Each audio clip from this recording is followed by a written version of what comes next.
a great deal of the property has this, the hard shale, a little bit of that soft shale left on top, but underneath from then on it's hard shale that is super difficult to break up and just beneath the surface. So if I can do anything to weaken that, I could really make a lot more of this area useful. Yeah, here's what shale is like when it's nice and soft, and you can see it's pretty crumbly. There you go. Easy to work with, easy to form. Of course, all of this nice dry wood that I've had for a long time and I put under cover to stay dry. Wind blew in the night before and blew some snow onto it. No, but you can see in the shale there's this grain, right? And that's what we're hoping, that the heat, the cold and the heat will help break the shale up along that grain.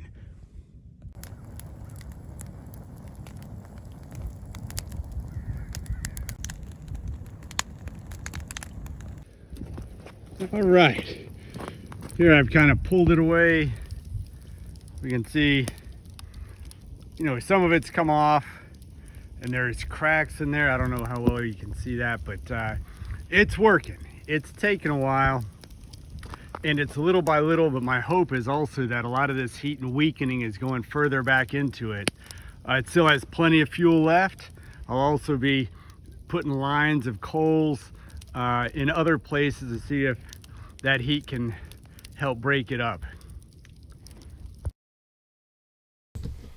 Okay, in this picture and the following video clip, you can see that indeed a few inches has broken off during the fire. There are plenty of coals left, lots of heat. So I'll be moving that around and seeing if we can get a little more effect.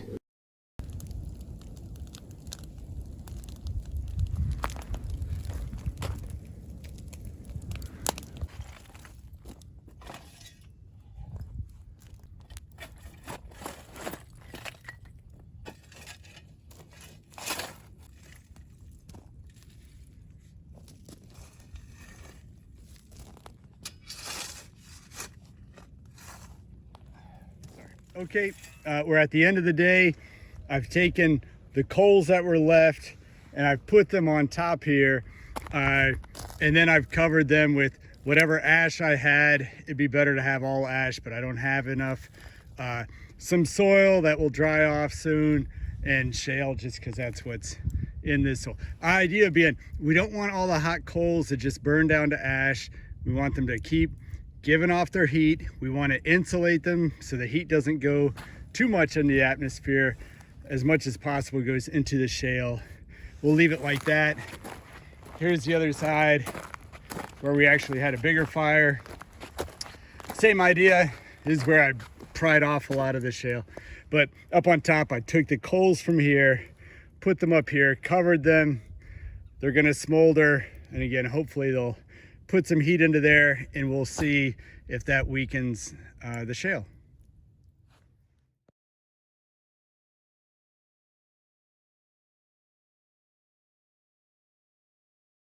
Now, where the fire was before along the side, and where, again, maybe 6 inches or more did come off, another encouraging sign. You see a lot of these fissures. There are more. I kind of filled them in accidentally with the silt, or with the little dust that I was brushing off of there. But yeah, it did weaken it. You can see all of this. This wasn't like this before. I bet with the crowbar I could get that off. So the big question is, how far into this knob was weakened? I gotta admit, I doubt very far, but in a few months when I have some big work done by someone who's got this kind of big machinery here, you see the dozer and the full-size loader, and he'd get out here with an excavator,